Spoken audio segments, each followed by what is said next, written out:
Hello, True Health Seeker. I have a very exciting announcement. I have spent over a year, I've spent about 14 months collecting all of my information that I use with my clients for ending anxiety, and I created an online program. I'm very excited about it. We just launched it. And for you, for free, I have a webinar where I teach you 2 powerful mind tricks for removing anxiety, ending worry, and controlling fear so it stops controlling you and your life. In my free webinar, you will learn what causes anxiety and how to stop it, the science behind the mind-body connection, overcoming fear of public speaking, getting unstuck, ending that fear of things not working out, ending procrastination and overwhelm, and feeling excited, grounded, and calm instead of fear and worry. I have so much to teach you in my free webinar, and I'm really excited for you to come check it out. Go to freeyouranxiety.com/webinar. That's freeyouranxiety.com/webinar, or look in the show notes of today's podcast and you'll see the link there so you can jump into the webinar and learn all these wonderful, powerful tools that will end your anxiety and create excitement and happiness instead. Go to freeyouranxiety.com/webinar and sign up now, and I look forward to seeing you in the next live webinar. Welcome to the Learn True Health podcast. I'm your host, Ashley James.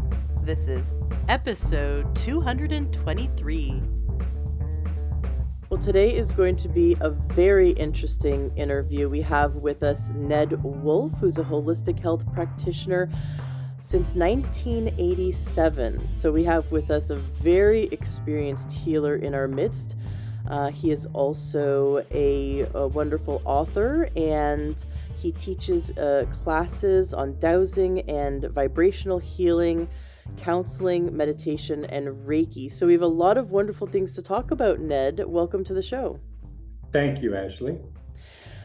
I love that you focus, when it comes to healing, that you focus on not just the physical. A lot of people think that healing would take place if we ate a better diet, exercised more, maybe took some supplements, drank water, got more sleep, and all those things are great health tips. But we'd only be looking at one piece of the pie, because our body is not just physical. Our body is emotional, mental, spiritual, and energetic.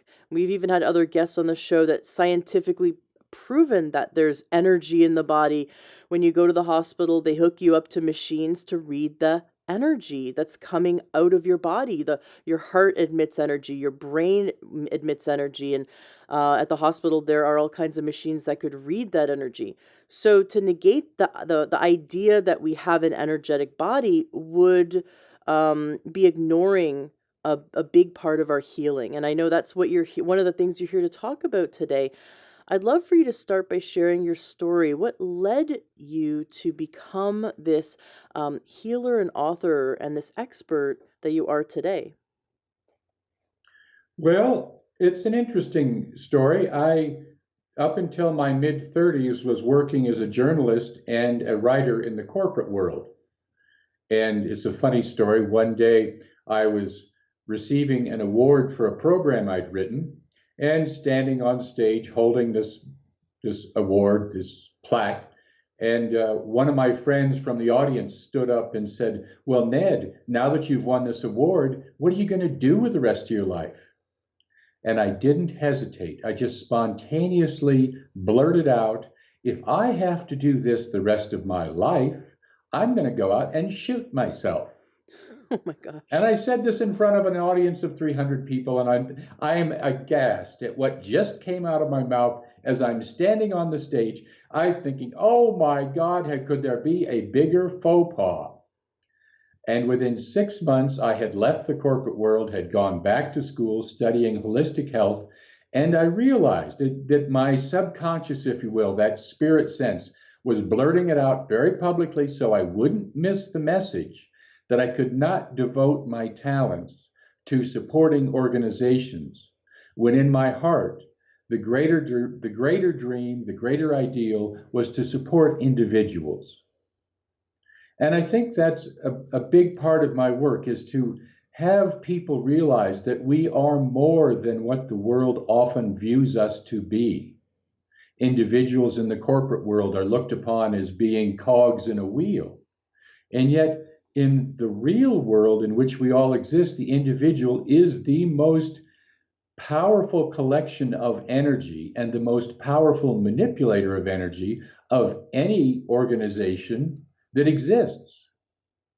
And we have lost sight of that many ways in our world, and that's why I went into holistic health, because I'm very clear from my own life, and I've got years worth of stories, lives of hundreds and thousands of clients, that when we work on the question of health from the perspective of we are beings more than just physical, just like you said, we are beings of emotion, we are beings of energy, we are beings of spirit. If we can incorporate that awareness into the question of health, the whole process of healing becomes much simpler, much more comfortable, and much less invasive than what we have evolved to today in many ways is healthcare that is some considered barbaric at times, but certainly the world we live in being so inundated with epidemics that we don't really even stop to talk about it says that our healthcare needs to expand to embrace more of the reality of who we are as beings. What do you mean by that? That as beings, do you mean like the healthcare system needs to address our mental and emotional state as well, our our lifestyle, our values, or what do you mean by our beings? Well, all of that, Ashley, you've put it very well, but I want to expand that notion just a bit. I want to suggest that as beings of energy, we are here using our consciousness in ways that actually produces our state of health or produces a lack of our state of health. In other words, we are intimately connected with what causes health, what causes well-being, or what detracts from it. And as you started saying earlier, well, of course, diet and the physical components are very important. Absolutely. You're talking to a person who had many addictions early in his life, and one of them being white sugar. And the effects of being addicted to white sugar certainly produced ill health. And it wasn't simply the toxins from white sugar that were producing the problem, like dental cavities, circulation issues, et cetera, but it was the consciousness that it was associated with this. Oh, well, I'm having to sneak into the kitchen and grab some more sugar. I'm having to steal a quarter off my father's change drawer so I can go out and get another candy bar for school tomorrow. Those kinds of things that went along with my addiction as a childhood were also contributors to ill health. Those were the emotional components, those were the attitudinal components, the issues of self pity and blame, for example, very intimately involved in our impediments to healing. But we don't often in our world address that, oh, our own attitude has something to do with the results of our healing. I love that. Sorry for the long winded No, that's perfect. I answer to your I love explanation. that you brought that up because I did that too as a kid. I took money from my dad's change drawer Yeah, to go get junk food when I was a yes. teenager. And that was totally like my rebellious. And you said self-pity and blame, and that hit me like a ton of bricks. And that brought me right back to that moment of sneaking into my dad's room and stealing a loonie, we call it in Canada, a loonie or a Oh, yes. toonie. And and I was just riddled with a self-pity and blaming others for why I wasn't happy. This was like a young teenager full of hormones and angst, but what is this dynamic of self-pity and blame that creates or is a co-contributor to ill health? Well, it comes down to the fundamentals, I think, Ashley, that if I'm blaming, including myself and or anyone else, if I'm saying it's your fault that I'm upset, if I'm saying, oh, gee, isn't it awful? It shouldn't be happening to me that I'm upset. I'm so put upon. Life is a burden. that in both examples, self-pity and blame, I'm coming from an attitude or I'm using my consciousness to focus on the notion that somehow the events in my life occurred without my without my being involved in the process. And what I'm posing is that as beings of spirit, we must accept that our consciousness is incredibly powerful. We get whatever we concentrate upon. It is our choices, our thoughts, our beliefs, our feelings that are actually creating our state of health. So it's blame and self pity actually block accepting responsibility for the incredible power we have as beings of energy, as beings of spirit. He said we get what we focus on. And that may sound very woo-woo to some people, but there's a part of the brain called the reticular activating system that is designed to take all of the unconscious data from our senses. So our everything we see, hear, feel, and it decides whether it's valuable information to be brought to the conscious.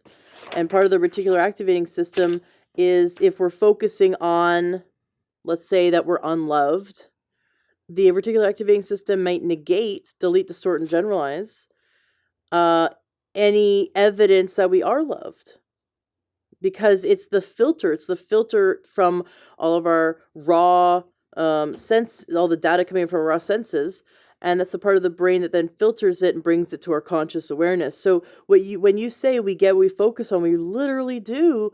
Our conscious reality is a product of our focus.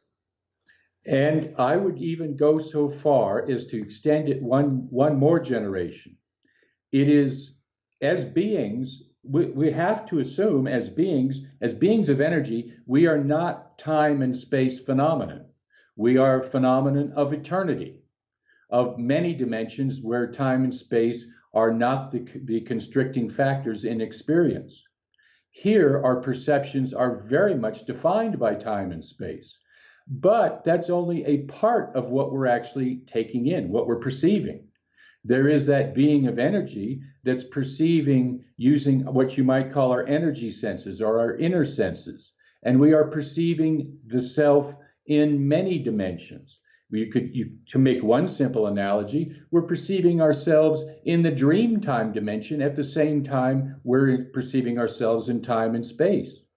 And it is our deeper intents and our desires and our beliefs, our hold on a minute, our purposes and what our loves are.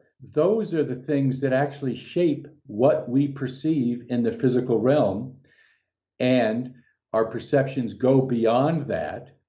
Our intuitions, for example, go beyond that. If we learn that we can reach into deeper parts of the self, then we can start developing deeper perceptive mechanisms that bring us a whole wealth of wisdom and knowledge that are very valuable for our health. What kind of first of all, I'd love to get to the point where our audience, our listeners could shift their perceptions to bring in better health. So I think I want to go in that direction. What can we do to stimulate that, to help us to shift our perceptions to create better health? Yes, Ashley, that's such a great question. We could spend days on just this one. But let me share a story that might be very illuminating. Mm-hmm. Number one, to set up the story, understand that I've been a dowser for health since the late 80s. I learned from the legendary teacher Hannah Kroger, and had been learning dowsing for water since I was a child. Dowsing is a process of using a pendulum or other tools in which the tool helps us access intuitional knowledge, if you will, knowledge that's not limited by time and space perceptions, but accessible to other dimensions of the self. When I was living in Australia for many years, I learned of the Aboriginal manner of identifying an herb for healing, and they use a type of dowsing. They are taught, and this is tens of thousands of years old tradition, They are taught to go out into the bushland with a focus in their consciousness of the illness or the medical problem they want to resolve. They're then taught just to simply wander, let their bodies guide them through the bush, just listening to the plants sing. When they hear the plant that sings the loudest, that's the plant to use for helping remedy a particular problem. Now, this is a manner of them training their bodies to listen and to training their conscious mind to listen to their body.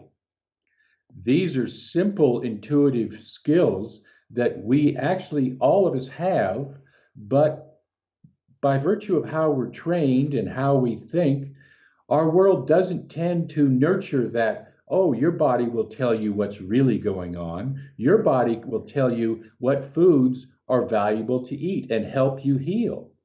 That wonderful notion, make food our medicine and medicine our food, very valuable. And it works when we learn to listen to the body, that it does speak to us. Imagine people thinking, oh, well, I could go out into the woods and listen to the plants sing, and they would tell me which one is going to be most valuable for this headache I've got right now. These are skills that we have. We just need to become conscious of them. And in the doing so, they will start to mature. They will become more useful.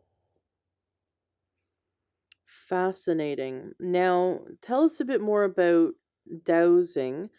I Uh-huh. had studied when I studied to become NLP practitioner and master practitioner and trainer, um, and hypnosis and timeline therapy. We covered like one day out of like 90 days. We covered like one day of um, pendulums, but it was fascinating. I think a lot of people initially will either not understand what it is to use a pendulum, or would think it's some kind of like voodoo or hoax. But what we would do is just hold the pendulum. It's a biofeedback. There's a lot of science behind it. There's a biofeedback mechanism that these tiny micro muscles in the fingers will move. And so we actually had a pendulum attached to our finger, and we just let our wrist and our hand sort of just hang loose, so that the micro muscles of our finger could trigger the movements, and we could ask ourselves yes and no questions quite accurately, and people were able to ask themselves, like, what do I need to, they say, okay, can I eat broccoli, is that going to be healing for my body, or is this going to be healing for my body? And they could kind of go through different foods, or different medicine, different herbs, different supplements, to figure out the dosage that they should be taking, the supplements that they should be taking, and they were able to ask themselves questions that could be later on proven with blood work, like whether they were becoming diabetic or had parasites or had heavy metals. And so it was fascinating that essentially with the pendulum, that they were talking to their unconscious mind. They were talking to their body, and their body was talking back. Um, and we saw so many amazing results, but this was just like a very, very brief introduction for me into this world.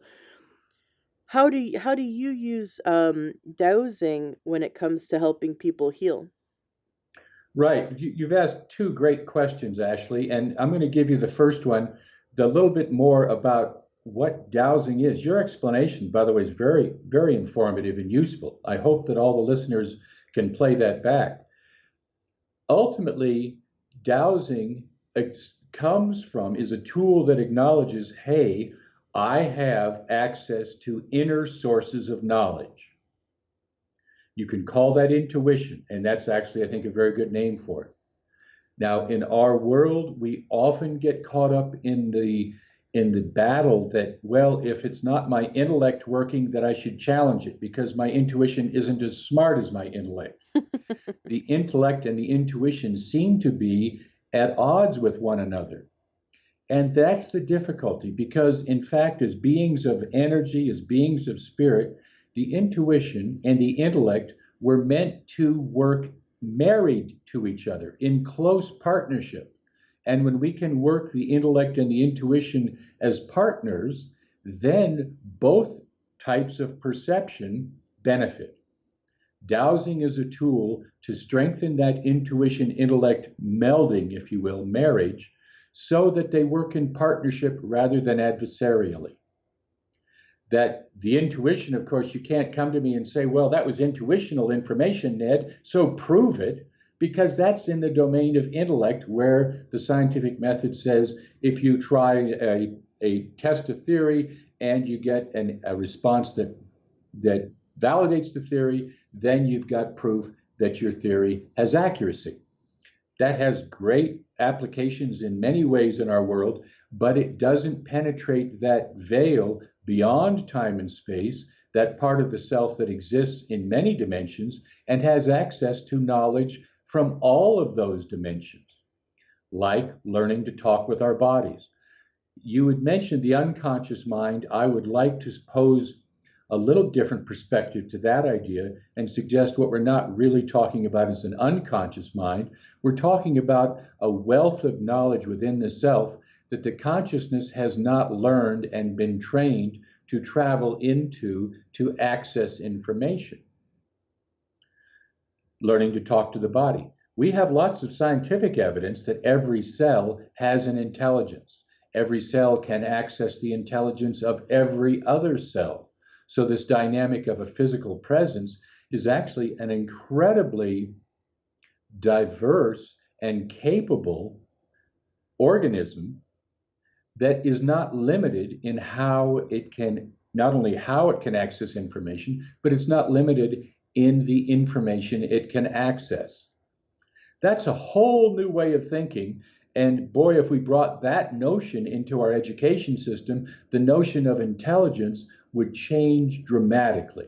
We would reach much more of the human potential, which we're all capable of doing because it already exists within us.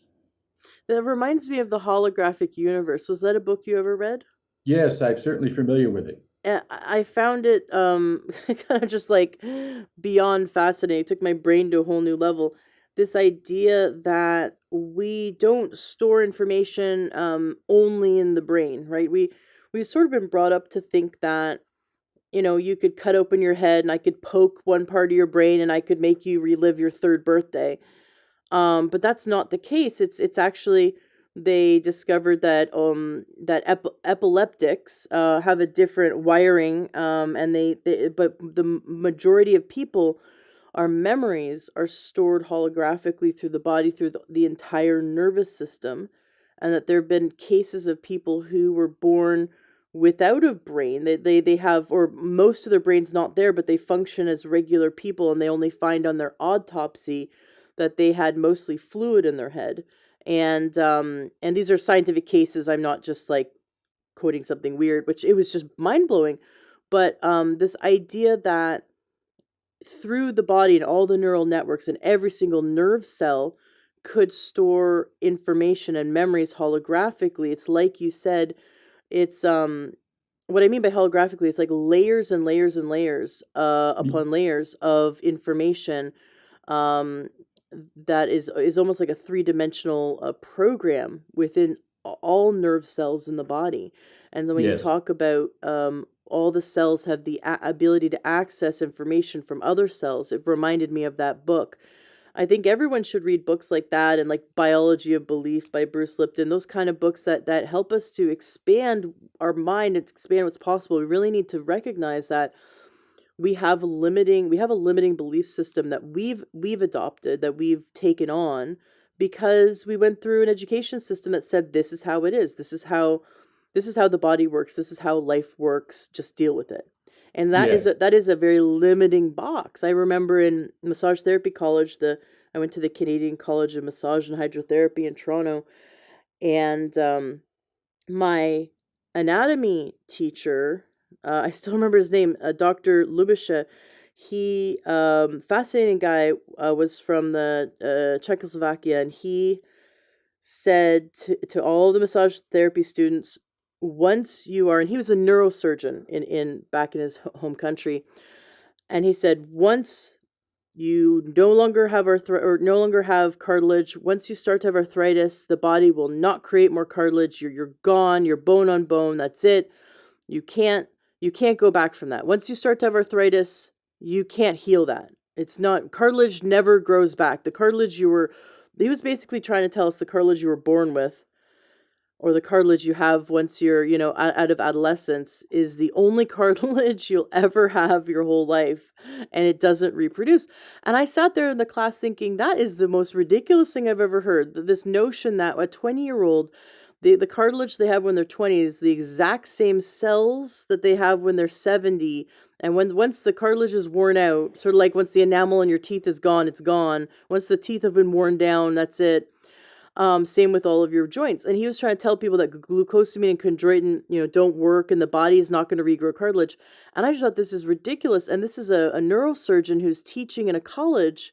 He actually was then hired by the Naturopathic College in Toronto as their dean. And I thought, man, this is just one example of this limiting belief system that our teachers are trying to tell us, like, your body can't do this, your body can't heal. And so many of these belief systems that we have adapted or we've decided is true. And so we don't even know that we're living in these limitations. And what you're wanting to help us get is that we need to expand far beyond these limitations to realize that the body is possible of so many more things than we ever thought. Yes. And that's one of the great gifts of dowsing, is that it does help us access that broader source of information. And that's one of the great gifts of it. The placebo effect is something that comes into play here, because the placebo effect is that unexplained, if you will, ability that we can measure, where if people believe a sugar pill will produce a healing result in their body, that sugar pill produces a healing result in their body.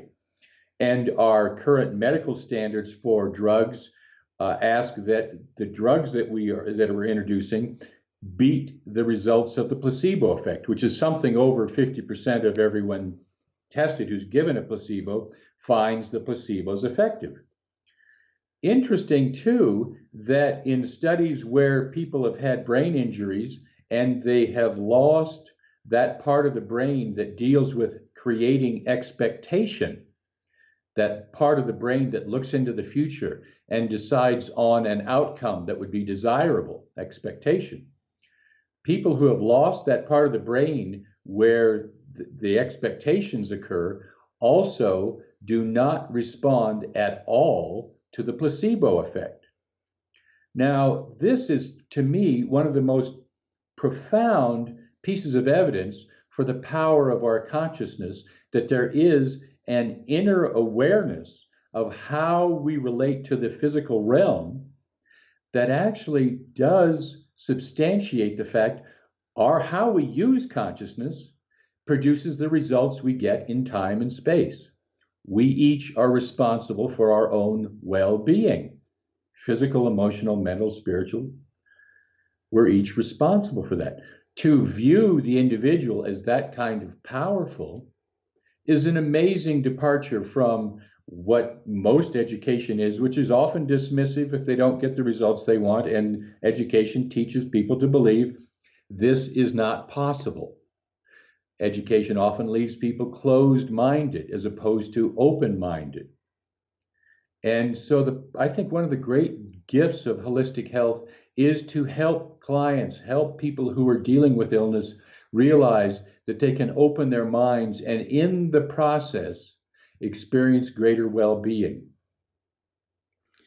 I think that's fascinating, the idea that when we don't have a positive expectation in the future, like those that have had that brain injury, um, that the placebo effect doesn't work. And so that it's sort of what you're proposing, is that the placebo effect works when people tell themselves there's a future in which I no longer have this problem.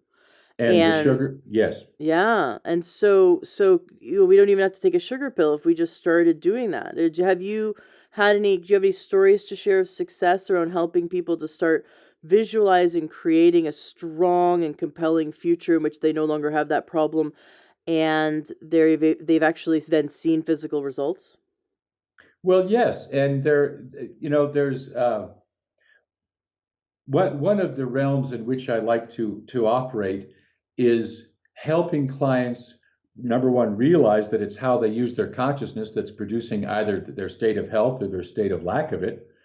And then two, that going into these other realms, it's replete with information about how to heal. The dream state is one of them that I use, and I work with clients quite extensively to help them realize that within that realm is all that we need to heal anything, that the information is there. Now I'm going to take a little departure here to clarify something. Raymond Moody is a doctor who has written many books about near death and after death experiences. And one of his early books, it may have been called Life After Life. I'm not sure about the title, but in one of his early books, he talked about the similarities between cultures in what happens in near death experiences. And the one that I found very telling was this experience that many people have after dying and leaving their bodies. They go through a tunnel, white light, et cetera, et cetera. But many people report they come to a place where their experience is, I am in the midst of access to all knowledge. It's like I'm in the middle of this huge library where any piece of information I want is available.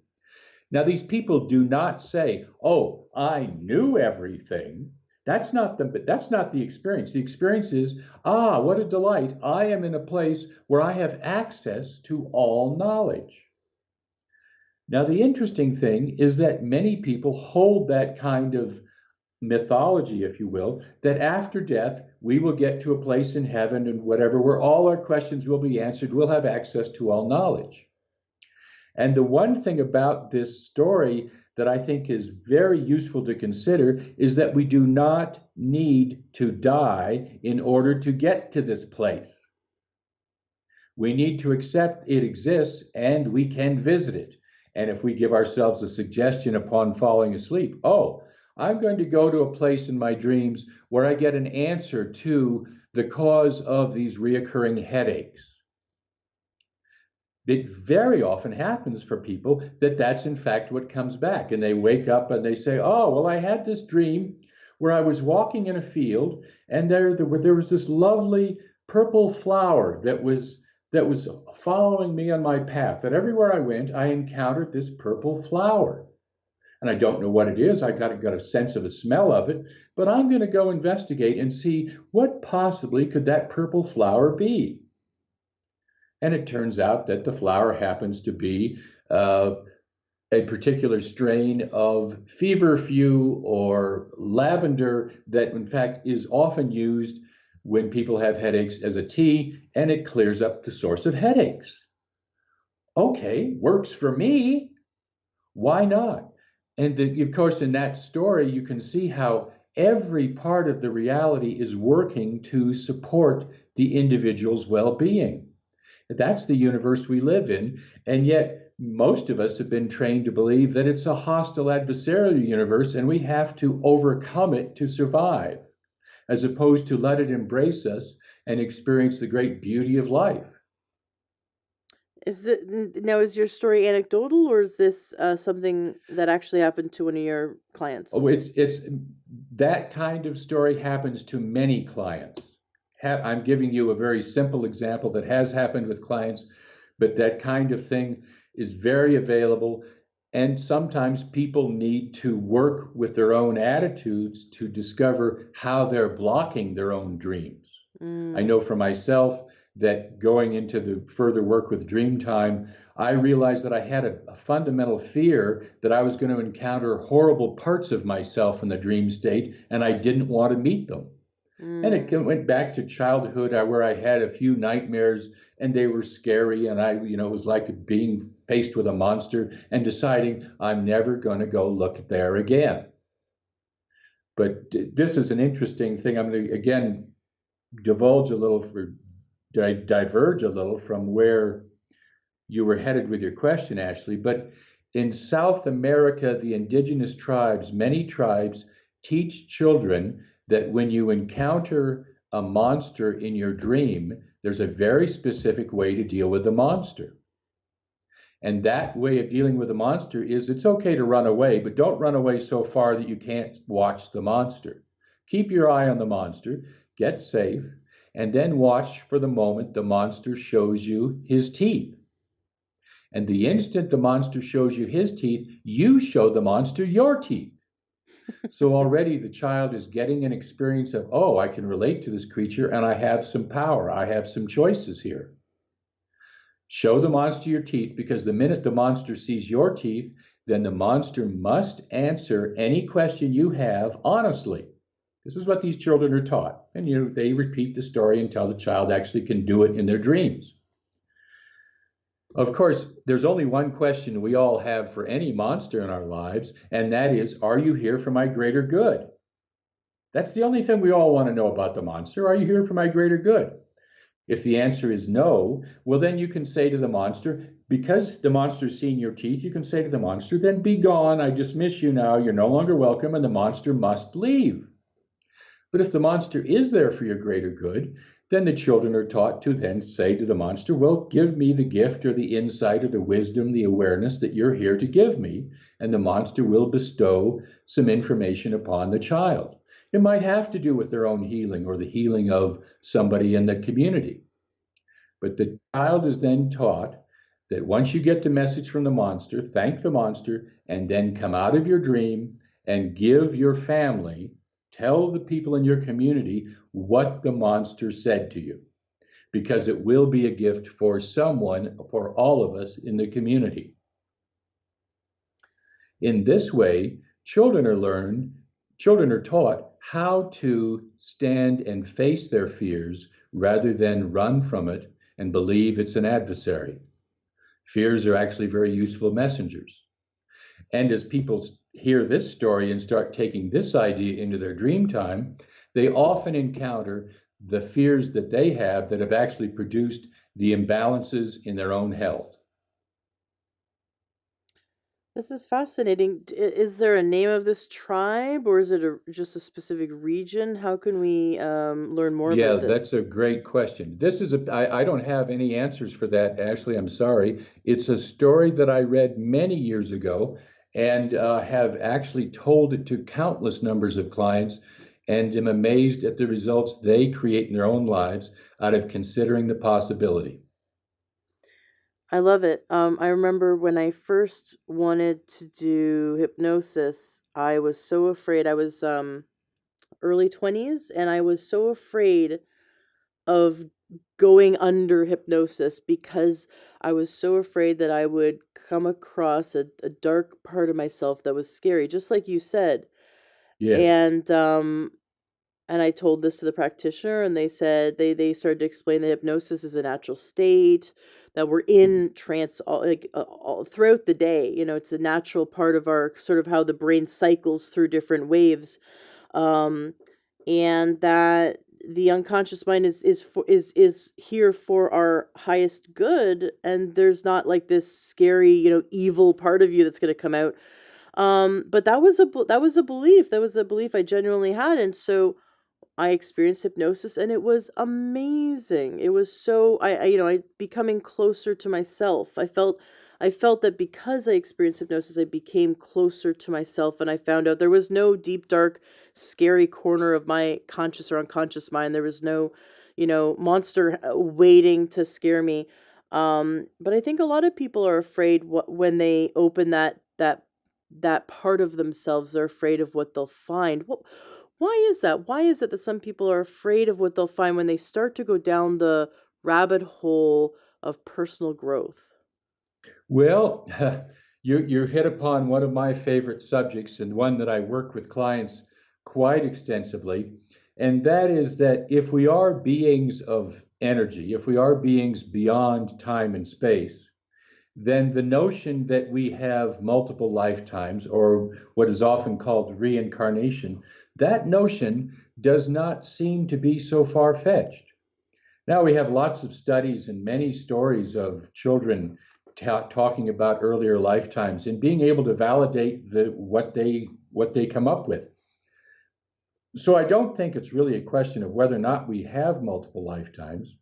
But the funny thing is, and I've certainly found this in my own exploration of this, is that, well, I'd always like to imagine, oh, well, I was in the Roman Senate, I was Mark Antony, and, I was also Frederick the Great of Prussia, and I was uh, one of the developers of the rocket in Germany in 1927, and blah, blah, blah. I can go into all of that, but it's not very often where I start to think about, well, I was actually a burglar in mid 1400s London and made my living as a parasite stealing from people. Or I've been involved in wars where I was very proud of my ability to kill as many people as I could. Or, the horrors of history. I don't think many of us could say we didn't participate in many of them in some way. Those bring up a lot of feelings of guilt and shame, and they're within us. They're there because we need to resolve them and learn to forgive and love those parts of ourselves. And to the extent that we seek to condemn and punish ourselves for those expressions, only undermines our well being here. So, part of this growth and expansion into the greater parts of yourself, and you mentioned hypnosis as a valuable tool, I can't agree more. Part of this growth is about being able to accept the dark places within ourselves, not condemn them, but recognize there is something there that seeks healing.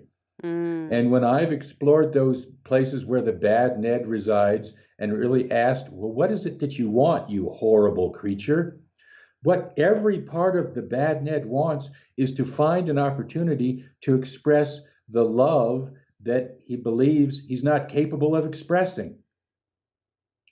Underneath the worst part of the worst of us, there is a desire for constructive expression that we need to give ourselves the patience and the wisdom to reach into and discover and then find ways to nurture it.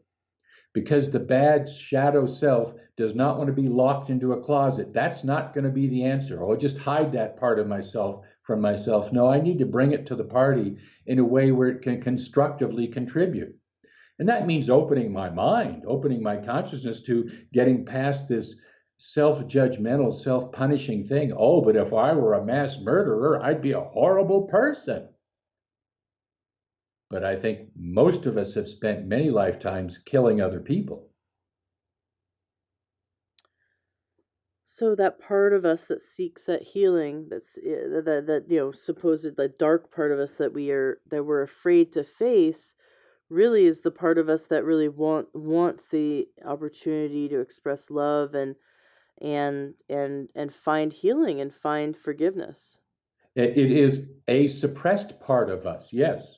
That is at the core of that, if you will, that destructive part of the self.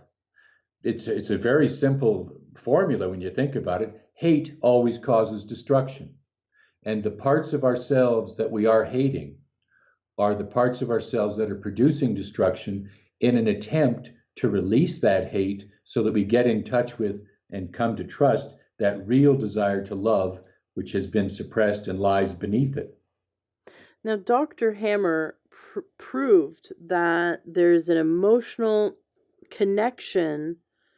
There's a direct emotional connection between emotional conflict, unresolved emotional conflict, and the creation of disease in the body. He did over 30,000 scans, brain scans, where he could find that the edema on the brain with centrifugal rings, pinpointing to the location of where the conflict was being stored in the neurology, and its subsequent anatomy, so the whatever that part of the brain is then responsible for connects to. So it could be the left breast or the kidney or the uterus, and there'd be cancer, there'd be a dysfunction within the body, within the organ, that was also attached to that emotional conflict. And he was able to successfully, once he helped that person resolve that emotional conflict or remove themselves from the triggers that kept triggering that emotional conflict, that without a major medical intervention, which is some minor like steroids, for example, he was very allopathic. He believed in drugs, and so there'd be times where someone might need some steroids to bring down inflammation as they went through this healing crisis. But what he found over and over again is when you help someone resolve that unconscious emotional conflict, that the disease went away, including tumors would melt Yes, away.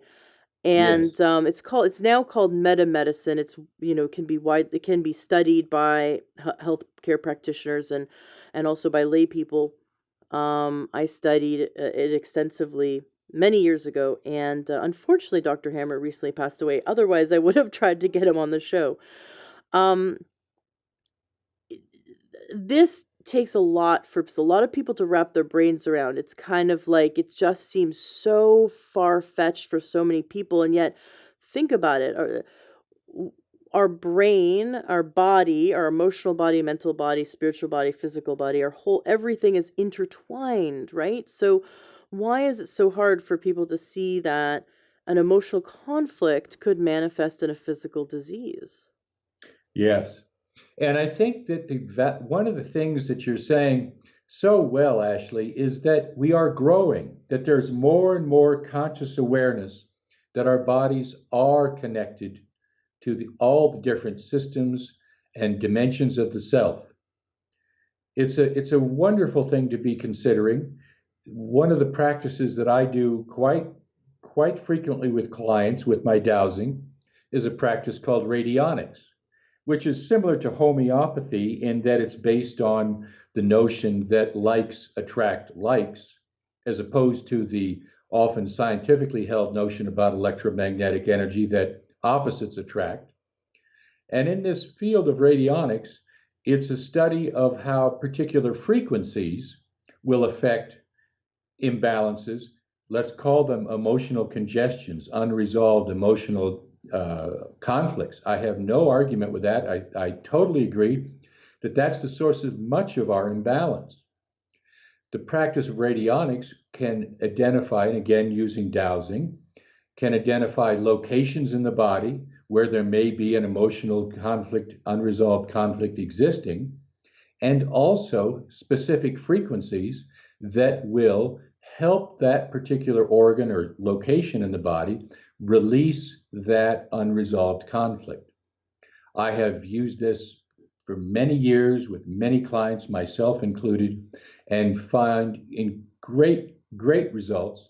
And invariably, if I'm dealing with an emotional conflict, like for example, the toxins created by hate, located in a specific part of the body, as I start taking a remedy that's comprised of that frequency, I find that I must confront the monster that's involved in that unresolved emotional conflict.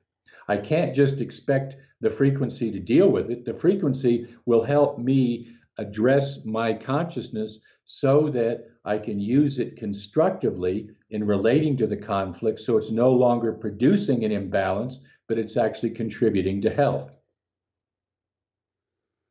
Can you give us some actionable steps that we could take so that we could start to accomplish that?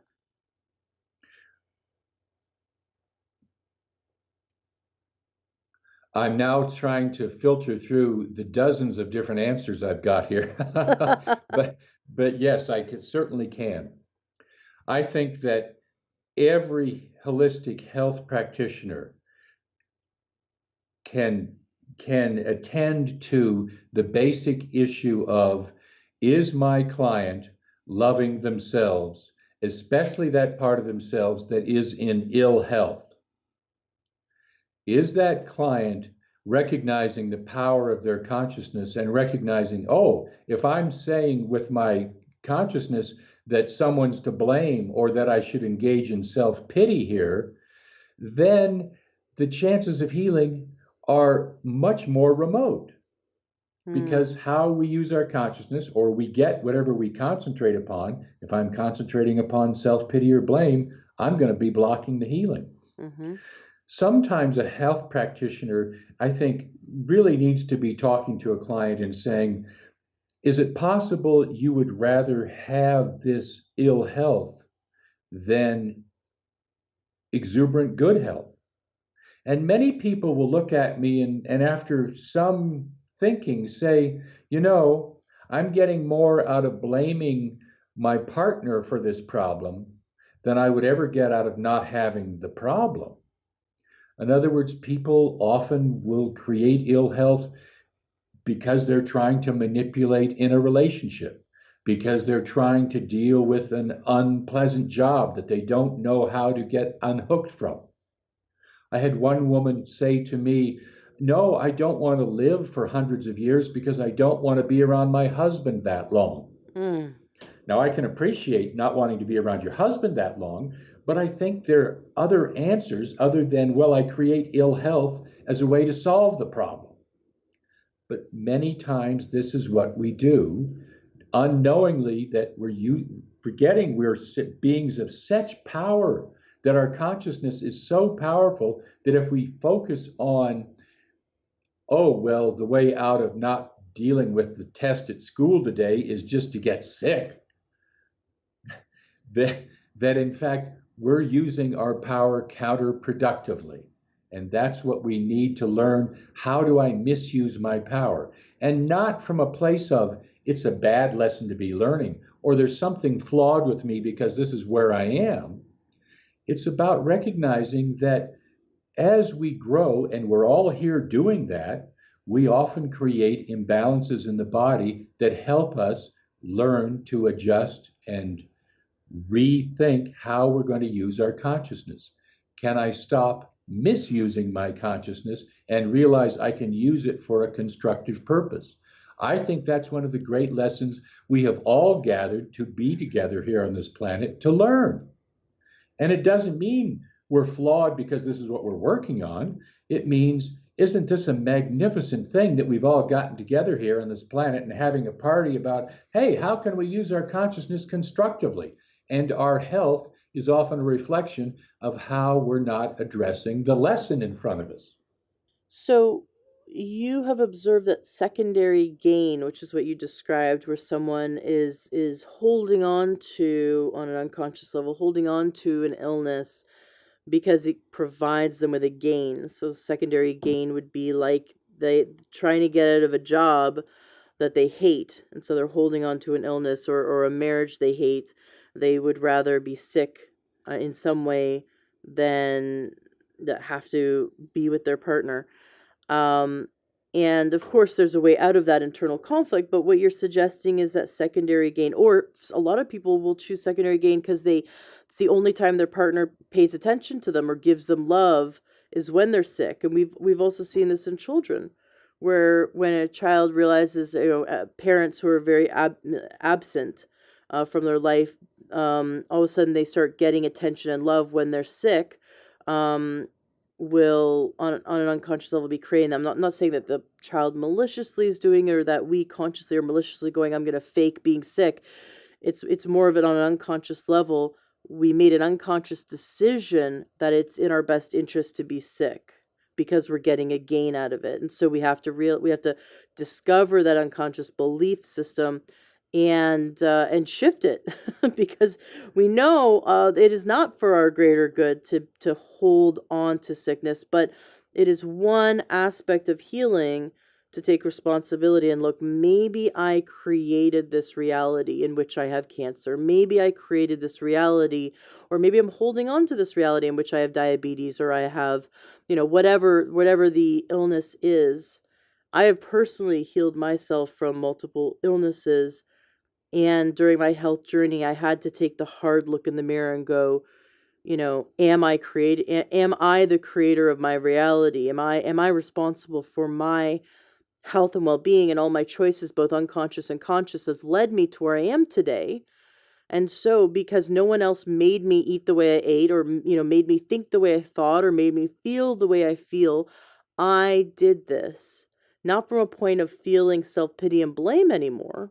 I had to let that go too. but from a very empowered standpoint of looking myself in the mirror and going, I have this, whatever illness it was at the time. And all of my choices, both unconscious and conscious, has led me to where I am. And so, therefore, I have the power to change this. But I need to take responsibility for the fact that I created this, and therefore I have the power to move it. And so I understand what you're saying. I think we need to all take a look in the mirror when it comes to secondary gain and go, what unconscious behaviors am I doing that maybe are not healthy for me in the long run, but that I'm getting some kind of secondary gains on some manipulative level. Either I'm getting attention or love, I'm trying to seek attention and love through this behavior, through this illness, or I am um, avoiding something like a responsibility that I don't want to have to deal with. So, is there anything about helping us to uncover the secondary gain? Do you have any tips on how we could look ourselves in the mirror and what questions maybe we could ask, or how we could do some self-reflection to help ourselves to pull away the curtain and see what's really going on in our within ourselves? Thank you, Ashley. You have stated it so beautifully that I'm really reluctant to want to ride over the top of what you've said. However, in saying that, remember that if I am experiencing an imbalance physically, some state expression of illness, there is some way I am using my consciousness in a way that expresses the vibration of hate, because hate causes destruction. Now, we don't talk about hate in that way very often. We cover it up with other more politically correct words. Well, I'm being a little resentful, maybe, or a little, little irritated. But in fact, anything that holds the vibration of hate is producing destruction in a system which is in a state of balance when it is healing. The body's always healing. The cells are always moving towards greater health. Growth is the only direction we're all moving in, and that is on every level: physical, mental, emotional, spiritual. We're all wanting to grow, and that's the direction we're growing. And when growth stops by virtue of how we misuse our consciousness, then imbalance starts occurring. So the the notion of can I get that honest with myself and look at where I'm hating, and that means taking out the judgments and taking out the self-condemnation and taking out the self-punishment. One of the things I went through recently was a bladder kidney imbalance, and I started working with it and knowing with my health that if I'm not dealing with the emotional and the mental and the spiritual levels, my health isn't going to improve. So I started working on that. And one of the things that I encountered, and it actually was a painful experience to do this, was I encountered that there was a whole attitude of self-punishment that I had been imposing on myself ever since I can remember as an early child. Now, I grew up in a strictly religious family, but I suspect that the issue was one that I came into this lifetime saying, I want to work on it. It's something that is troubling me, and it's troubled me for lifetimes. I want to work on it. And it's taken me this long to uncover a reservoir of self-punishment that's tied to then the answer is, well, I've got to get things perfectly. And if I'm so bent on punishing myself, I have to expect that you're also trying to punish me in whatever way you might do that. And so it sets up a very interesting dynamic in relationships too. Well, it's interesting. As I started seeing this, and of course, there were times when I felt ashamed or I felt like I wanted to hide it or whatever, and clearly I'd been denying it for a while. But as I started looking into it, I realized that, wait a minute, my attempts to stop this behavior weren't working. Once I'd identified the issue, I then started to realize I've got to get honest about it. That's the big question. If I can accept I'm in this middle of this lesson called self-punishment, and that's a perfectly valid place for anyone to be, then the act of accepting it is what started activating the process of growing through it. So I think one of those, it's such a fabulous question you ask, some helpful hints that if I can get honest with myself and look at some places where I'm withholding love from myself and accept that that's where I am and not withhold love from myself because that's where I am, that the process of acceptance automatically triggers a process of healing and moving through the lesson. That I think is very important for all of us to remember, and it will take us away from that self-condemnation or trying to deny an issue, trying to hide it or distract ourselves, and say, wait a minute, this place that I am is sacred territory. I have Mm. a right to be here, and I have a right to be honest about it and to love myself. And if others want to condemn me for it, that's their problem, not mine. I love what you just said. Where I'm withholding love, where am I withholding love from myself? I think that is a really raw and beautiful question to ask, because immediately that shines the light on where we could start forgiving ourselves, and where we could look, oh, that's the direction I need to heal.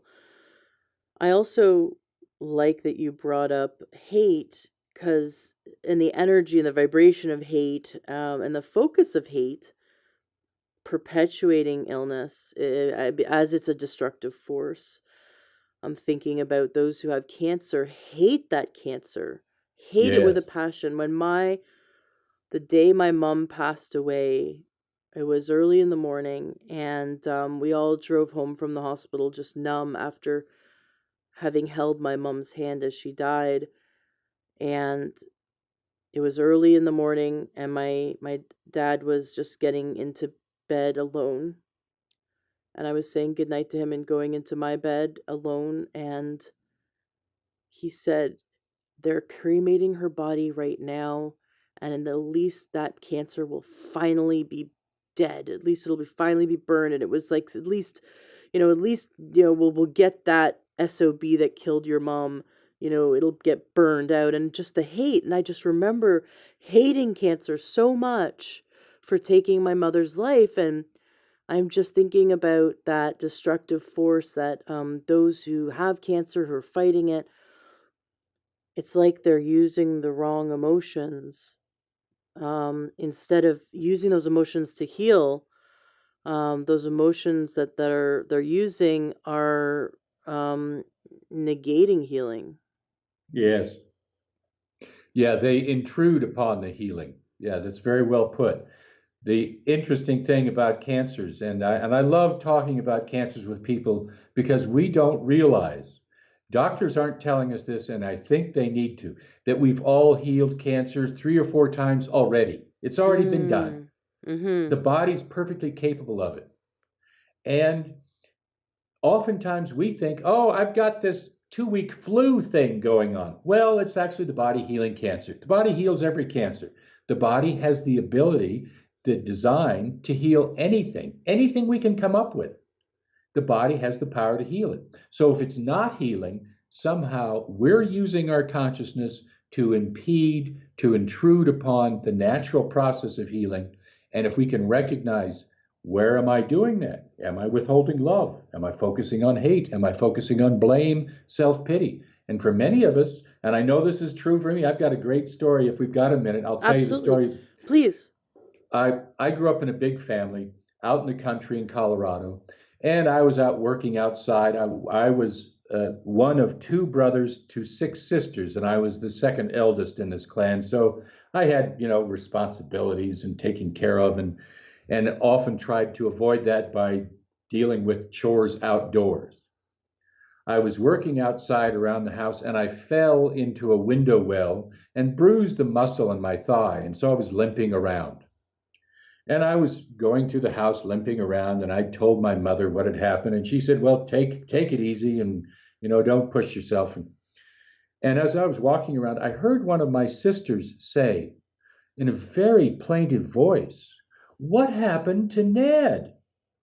And my mind immediately went to, I'm not going to stop limping now. That's the first time I've ever heard caring in this household toward me in weeks. Obviously, self pity was the answer there. Obviously, that's what I was playing out. And I was saying, well, if I can get some pity, I'll take that as a substitute for love rather than addressing the question squarely and saying, I wonder why it is that I'm wanting to blame other people for feeling unloved right now. And why is it I can't come forward in the family and say, hey, could we talk about what's getting in the way of our ability to love each other? Hmm. And this is an example of ways that we so in our natural state believe we're doing what we should be doing when in fact we're actually blocking the process of healing. And it boils down to I've got to get honest enough with myself and be willing to love whatever I discover there in order to get to those places, as you were so well identifying them, those unresolved emotional conflicts that then I carry out, and suddenly energy gets blocked in my body, and now imbalance starts to manifest. But we can heal it, and we came here because we have that ability.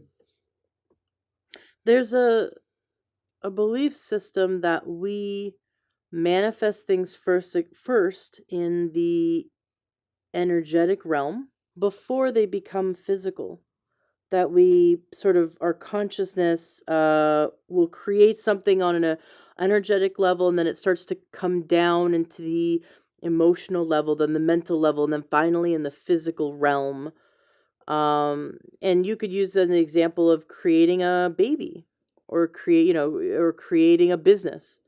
You it starts as starts as an energy, as a thought, as a just as a plan, right? It's nothing in the physical, and then the emotional and the mental and work go into it, and then finally it becomes physical.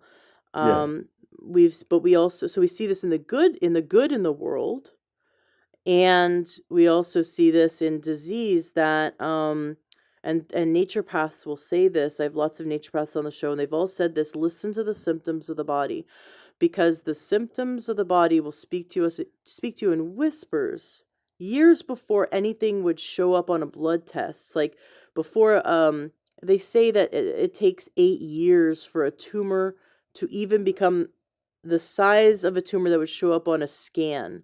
So our way of diagnosing is so archaic, because there's one lab in Greece, and I've had a few experts on the show about this, an oncology nurse who um, talked all about this test. It's fascinating that they can take your blood, and before a cancer tumor has ever become manifest as a tumor, that they can find the stem cells of that tumor, and then they can actually isolate it, and they can say, they can actually then test for what would best kill it, both natural or allopathic medicine, what would best kill it, which is such a, you'd think that that would be our now our way of testing all cancer here in the modern world, and yet we're still waiting for tumors to develop for 8 years to manifest, um, before we scan them and then say, okay, now we need to cut, burn, and poison them.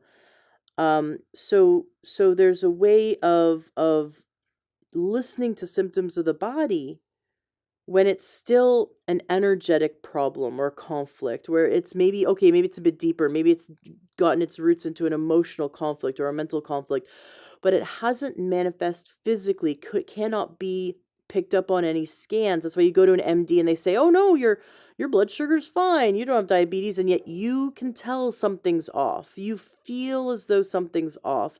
The body is speaking to you in symptoms before the disease manifests physically.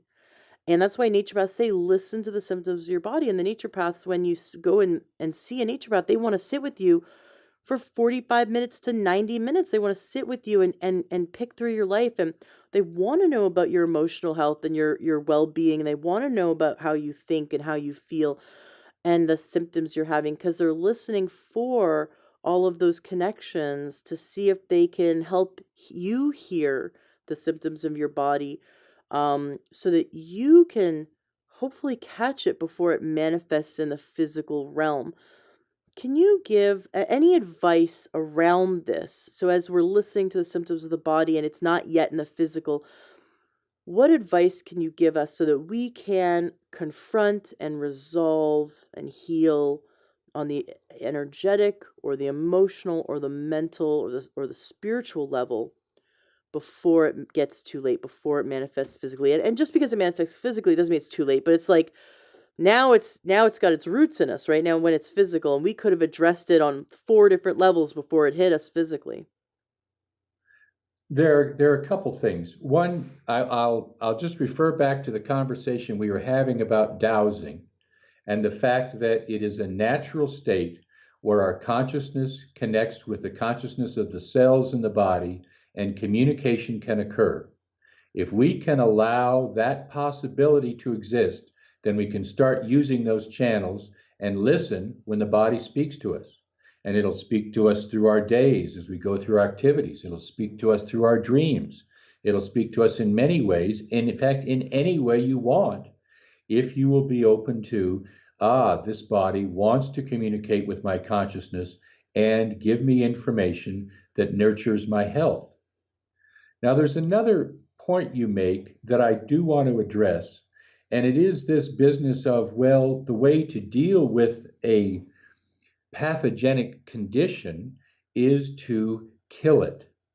And the difficulty is that our model of health and healing and medicine is based often on an adversarial notion of the universe, and that a bacteria, a virus, a fungus, a pathogen, a cancer, a whatever, has an evil intent.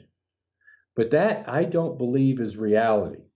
I believe that is often reflecting our own consciousness that, oh, well, if we see something within ourselves we don't like, we should kill it. Now, I think the real reality is that all pathogens are of constructive intent, that all energy, all beings, all cells are of constructive intent. This body isn't manifesting a cancer unless that cancer is the best way that I can create to evolve and grow with my consciousness. It's not about wanting to kill me. I don't think any of us have death or disease thrust upon us. I think we're beings of power, and the only experiences that we experience on our path are those that we put there for a constructive purpose. Mm-hmm. If we looked at our health challenges as actually being constructive allies in our body, now that doesn't mean, therefore, I don't do anything about it, but it means I communicate with it. Because if I get out of the battlefield notion that it's against me, where the only communication that can happen is I win, you lose, I'm alive, you're dead, that's not communication. That's called battle. But the process of healing is not about killing off the pathogens. The process of healing is about learning to relate to the pathogen so that, like a monster, it will deliver its constructive message and then move on. The body's perfectly capable of moving out any toxin, parasite, pathogen, cancer that's not supporting its health. But if it's not moving it out, then the question is, what's the message I'm not listening to? So we go back to those dynamics of dowsing, that in fact communication is fundamental to all consciousness. And if we can step beyond that need to say, oh, it's out to get me, therefore I must fight it and kill it, but instead, wait a minute, let's see if I can resolve the conflict on whatever level it exists so that we're communicating and I get the message. One of my earliest teachers in holistic health said, pain is always a messenger, and it's always wanting to tell us about a distortion in our thinking. Once we get the message, the messenger moves on. Now, I can't think of a simpler and more useful dynamic for what's really going on with our health and healing. We must stop looking at our imbalances as though they shouldn't be there, as though they're evil, they're out to get us, and recognize, wait a minute, there's a need for communication here. Where am I blocking that communication? I think what you just said was the most powerful message of this entire talk, and that is that if we can interpret a bump in the road, either be a physical ailment, whatever we're experiencing in our life, because I think that lesson can be applied like a physical pain within our body, but also could be applied to a challenge that we're coming up against. If we could instead say, this illness or challenge or person we're having a conflict with, this conflict is a messenger here to deliver a message, or here to help us with a learning, help us with our evolution. So if we can go, thank you, diabetes, thank you, my cancer, thank you, my toe fungus, whatever. Thank you, my argument I had with my husband or wife. Thank you, my taxes, or whatever problem they're having.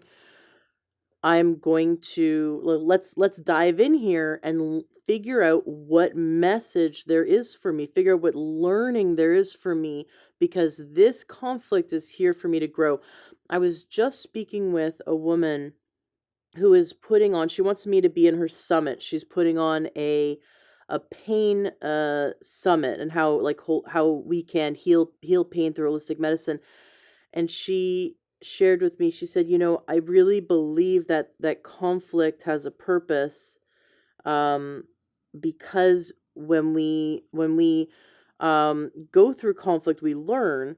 And she cited a study in which they found that these flatworms were put into this maze, and when they were given this the conflict of the maze to get to their food, that they succeeded in getting to the food, but that the same worms, when they were given no obstacles, kind of just shriveled up and died. And they were going, what's going on? We gave them no obstacles, and they didn't grow, they didn't go try to find their food. um and so it was just an example or a great metaphor for when we're given no obstacles in life. Could you imagine an obstacle free life that had no conflict at all? It would be nice for like maybe 2 weeks. I've been on vacation for 3 weeks before, and on the first day of the third week, I wanted to like go shoot myself. It was like, so it's like, I've had no conflicts. It's just been relaxing. On the 15th day, you want like a little excitement again. I think that we need a break every once in a while, but having no conflicts in life whatsoever, there would be no personal growth, right? Yes. It has, is there ever any story we've ever heard of personal growth that didn't involve a conflict that someone had to somehow learn from or overcome? I've never heard of a story in which my life was wonderful, everything was great, and then I had an aha moment. Like, no, that doesn't happen. So instead of going, I hate you, my disease, or I hate you, my job I don't like, or whatever conflict, go, I love you, thank you. You are the messenger that, God gave me, because God will not give us what we cannot overcome. God Well will said. never give us what we cannot overcome. And so thank thank God for that conflict, and then look deeper into it and go, what am I here to learn from this? And how may I grow, and how may my family grow? We can also, look at the illness in our family, like in our partner and our child, or whoever's sick in our life. Go, okay, I'm here to learn also. I think we multiple people can learn from one conflict. Yes. I want to bring up something. You've said reincarnation a few times, and I think some Christians may be triggered by that. And what I want to say is that I have a dear, very close friend who is close friends with a man who studied in the Vatican Library, the closed off, not for public Vatican Library. And he both studied and also was doing work for them. And he said that reincarnation was in the original Bible text, and they systematically took it out. That reincarnation was mentioned multiple times, and they took all of that out of the Bible, because um, they believe that people, if they thought they had another chance, wouldn't wouldn't work to be good in this life. And so the Bible has had man-made influence, and things have been taken out, obviously. But just, I found that fascinating, and I've actually heard it from other people. I've watched interviews of other people who've had access to the Vatican, the closed off, not for public Vatican library, and they have also seen the same thing, that reincarnation was, so just take it with a grain of salt, but that it's interesting from a perspective of growth. I like to try things on. I like to just say, hey, you know what? Why don't we open our minds so much our brain just falls right out, and we just look at everything as a possibility, because there's no harm in it. And even Jesus said, question this, like he didn't want you to follow dogma blindly. He wanted you to understand, right? And so the stories of the Bible even say, like, go and learn and question things and learn for yourself. And so I like to open my mind and expand and try things on. So on, even if it's just on a metaphoric level, to take on the idea of reincarnation, we could learn so much, because our mind will manifest manifest those experiences as something to learn from. However, with timeline therapy, I have actually had the experience of going back in my past lives, and I've worked with many people who have, and they did not believe in past lives at all. And yet, when we did the timeline therapy work, they had a clear and distinct experience of their past lives. So I think it's funny that we just have so much more to learn, and we can't close ourselves off, because when we do, we really close ourselves off from so much possibility and so much learning and so much healing. Is there anything around this topic that you would like to say, like to share to the listeners, to wrap up what you've taught here today? Of course, we're going to go on to talk about your website and everything that you do, because I want the listeners to know about it. But before we do that, is there anything else that's left unsaid that you would like to say? Yeah, yes, there's plenty, but some key points come to mind, Ashley, and thank you for framing your question the way you have. One is that, well, again, going back to, well, we are beings of energy, we are beings of spirit, fundamentally, expressing ourselves in time and space because of the profound and powerful opportunities there are here to grow and learn and to become more adept at how we use consciousness and embrace the unlimited skills and abilities within us. One of the notions that people get wrapped up in is that, well, here in life, suffering is one of the components, that I have to have pain to grow, or I should expect suffering because it's just a natural order of things. And I would propose to those people who consider that idea to, again, like you so well put it, open our minds and consider that maybe the only reason any of us ever put suffering on our paths is so we come to learn that there's absolutely no reason for suffering, that we're capable of growing, we're capable of developing new talents and abilities, we're capable of greater understandings without the need for suffering. Mm-hmm. And that's a very new way of thinking when you realize that this whole history that's represented by biblical scholars, that, well, we can't accept the notion of reincarnation because if people think they've got multiple lifetimes, they're not going to work hard at this one. That's based on the assumption that people are flawed to begin with, rather than people are on rails to find greater ways to contribute and express their talents and abilities. And I think that is the fundamental truth of beings, not that we're trying to get out of work. And it's a whole shift in consciousness to say we are beings of good intent, as opposed to, well, we are sinners and we've got to overcome that problem before we can be deserving, which is very much, well, I think it's outdated. It's very much a place that human consciousness has been for many hundreds of years. Mm-hmm. I don't know why, but I felt like I needed to bring this up. It's not totally unrelated, but um, telekinesis is something that seems like it's only meant to be in sci-fi or maybe on the Vegas show stage, that it's not actually real. And yet I attended a conference in which telekinesis was both demonstrated and also taught. There was a physicist who worked for NASA. He, was very, he was a PhD. It was like he was had all kinds of certifications and diplomas and education. And he said, we can, anyone can bend a spoon with their mind. Anyone can alter physical reality with their consciousness. This is just how the world works. And to hear a PhD in physics talk about this was fascinating. He took a rebar, this very thick, heavy, you could kill someone with a very thick, heavy bar, long, about 3 foot long bar. They use it to hold the railways together. And he had everyone come up to the stage. There was close to 200 people there. Had everyone come up to the stage and hold the rebarb and ensure that this was in fact real. It wasn't just like a rubber one. And then he proceeded to hold it for a minute. And he explained what he was doing. Is I'm using my mind to speed up the atoms so that it becomes malleable. And he turned that thing into a pretzel within minutes. And he had us touch it again, and sure enough, it was hard as a rock.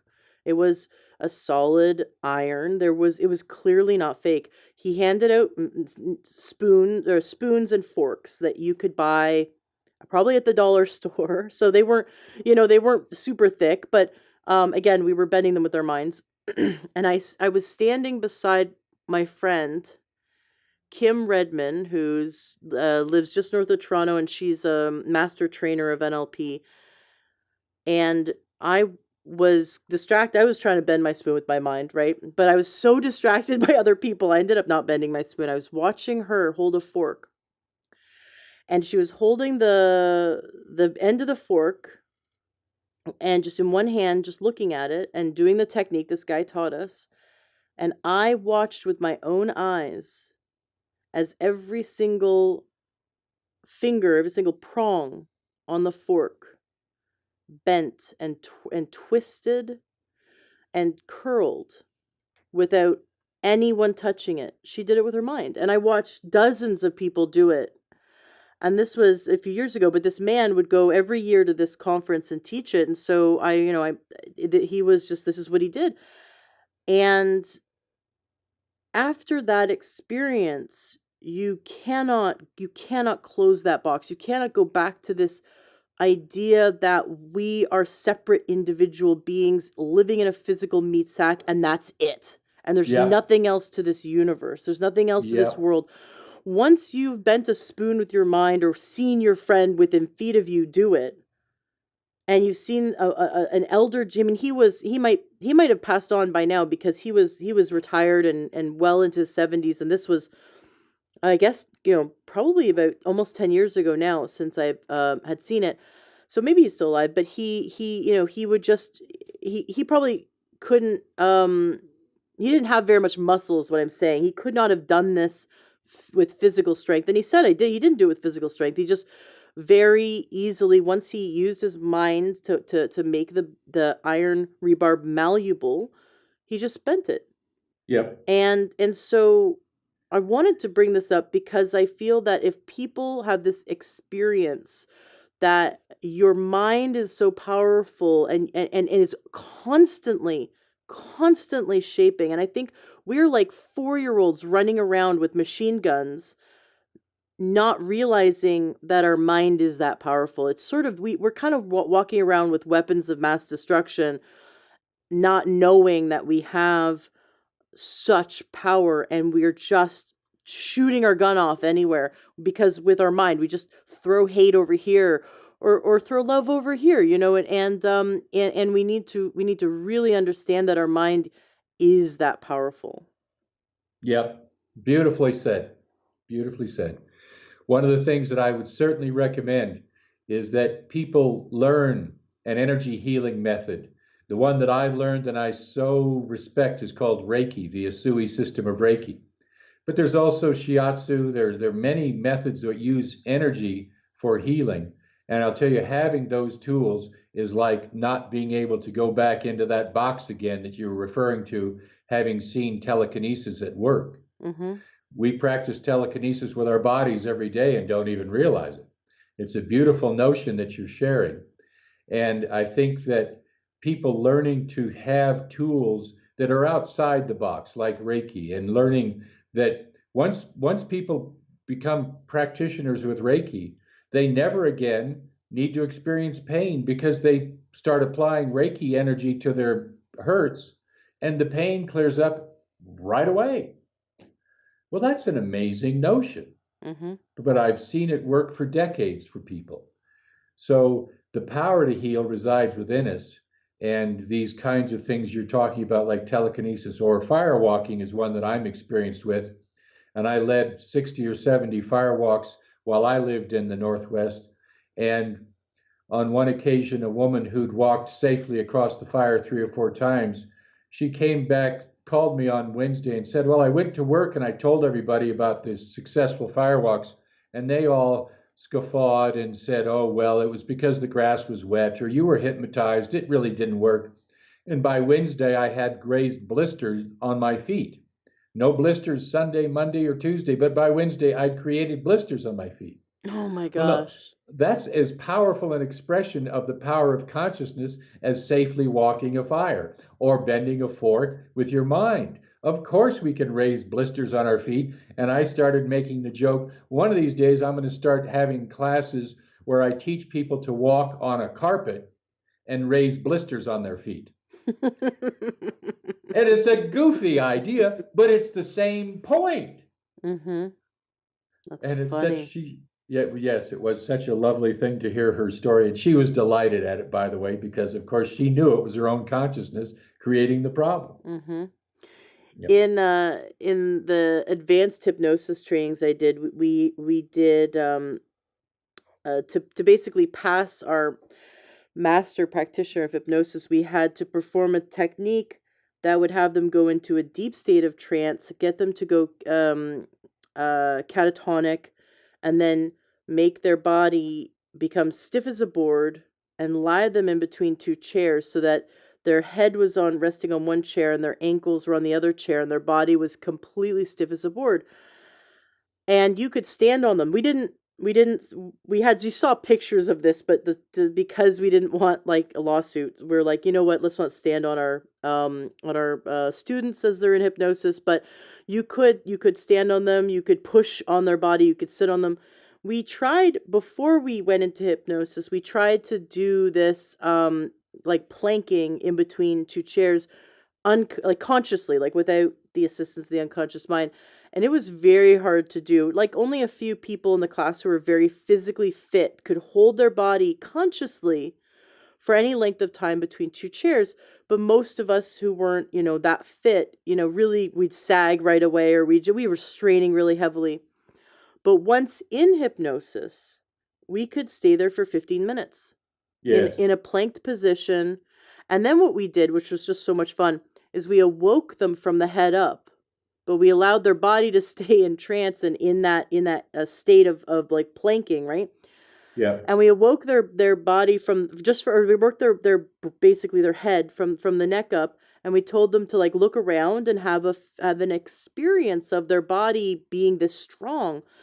And we correlated that to, because you can do this, you can talk to your body now. After this experience, you can talk to your body and you can work with your body to heal it.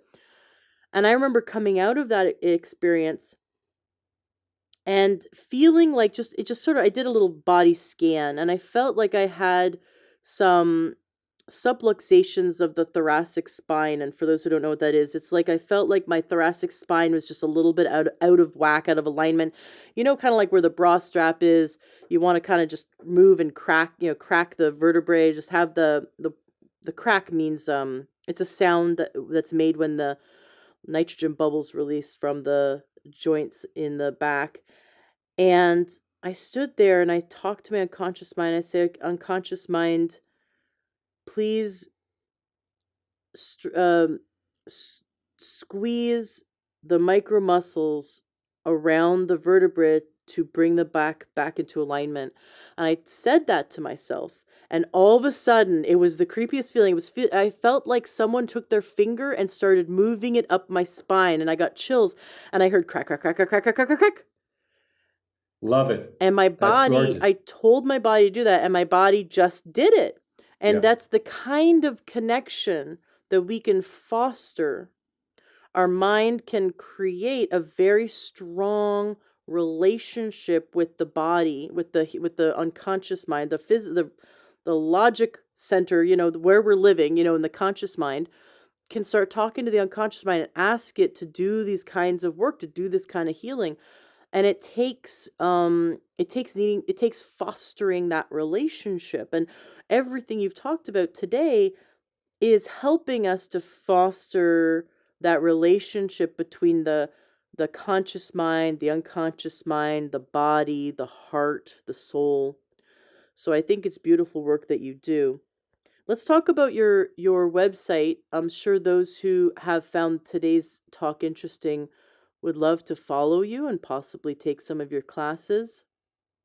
Your Yes, thank you. Right. So your website is the ther the why don't you say it? Right. No, that it's got several names that all lead to the same website, but you're referring to the Therapeutae Press, which is a Latin word meaning of the healers. The Therapeutae Press is the website for the books I've written, which are all devoted to supporting these ideas of healing, which we've talked about.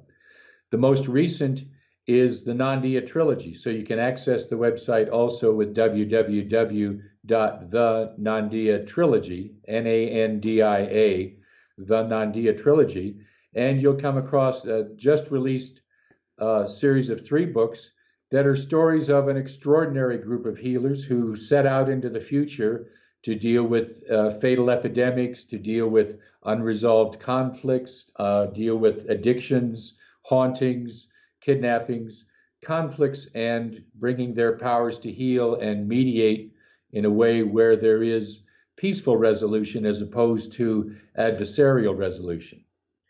Uh, they use dowsing in these stories, and so it's a way to learn more about that. And in part, I wrote these stories to help younger folk who had an interest in these ideas learn more about them and hopefully spark more of their interest so they investigate and learn for themselves. Uh, there are YouTube segments where I've given talks about different healing subjects that you can certainly access. And that's about media tabs and reviews, etc. You can also get in touch with me there and also join a weekly subscription called Nandia's Healing Circle, where you'll get examples of healing poetry I've written, excerpts from the books, uh, random thoughts about what's useful for healing, and who knows what else. Now, the classes they need to be with you physically, at your location, or are they online classes? No, they do need to be physically with me for learning about Reiki and dowsing. I do teach uh, over the phone classes with several students who are learning counseling skills with me, and it's actually spiritual mentoring, I think would be a better way to put it. But there are students I have who are having phone sessions with me. But I do recommend that there be face-to-face contact at least some point early in our relationship as teacher-student, because so much gets transmitted in real time. Absolutely. I think Reiki should only be learned face to face. I don't know I how. totally agree.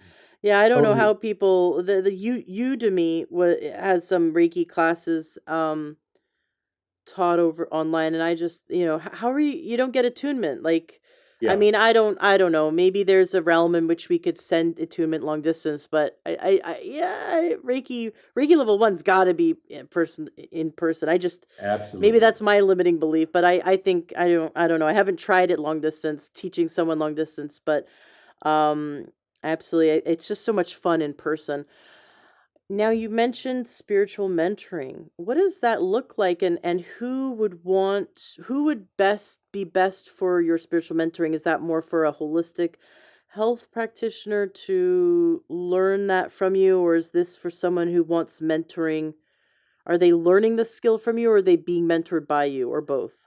Well, both are available, but in terms of the classes, it's for folks who are engaged in the process of supporting others in their healing and finding ways to relate to clients clearly as though the client is a being of power, a being of eternity. And then Mm. how do I couch imbalances, just as we were talking about earlier, in a way that people look at them as a constructive part of their journey as opposed to something that shouldn't be there and we should eradicate it. Oh man, could you imagine?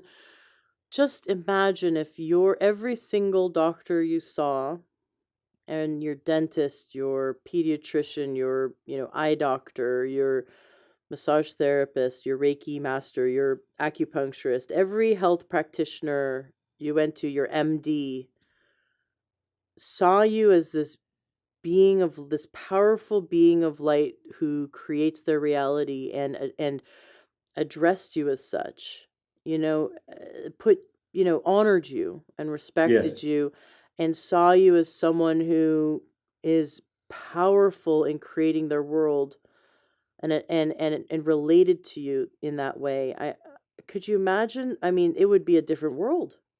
I love the idea. Let's keep that dream alive. What kind of when a health practitioner, like a doctor, learns this technique from you, what shift happens in their clinical practice? Well, it becomes a lot easier. People stop taking on responsibility for other people's well being and shift to relating in ways that support people in claiming their own well being. So, a lot of the anxiety, a lot of the worry, a lot of the, oh, well, gee, 74% of the people with this symptom die within 6 weeks. So, we got, all of that stuff goes off the table. And it's about, well, let's look at what the value is in creating this. Let's look at getting into communication with it. Let's look at relating to this as a very sacred part of your journey as opposed to an aberration. Mm. That just reminds me of how women for over 100 years have been treated like having a uterus was a mental illness. Yes. The word hysterectomy is to be hysterical, to remove the hysteria from a woman. Ah, I know. The idea of having a child, that being pregnant was, we were treated as though it was a disease. And even when our children were born with autism, or developed autism in their early years, the mother was blamed, they claimed for many years, without any scientific evidence, doctors would say it's because you were a refrigerator mom. You didn't love your child. You were frigid and frozen, and you didn't give that child enough love, and that's why the child became autistic. I hear you. And so practitioners, and I'm just gonna um say that, we see it more in the allopathic medical realm, but practitioners, like doctors, have been relating to their patients as though their patients are broken and powerless, and they need a drug to fix them, Yes. instead It's of as powerful beings that can manifest their world. right. Well, yeah, yes, you've opened up a huge door about how culturally, and that includes in our education system, our economy, our medical health care, in every area, the whole attitudes towards women has been a detriment. We have all been limited by this consciousness. And it's such a relief that we're now saying worldwide, culturally, hey, we can do better. And I could go into it. I think I'd mentioned I have 6 sisters, and I grew up in a family where patriarchal society was the norm. and looking at my sisters having to deal with this, I was horrified. Mm. How can we do this? Because these are who we are.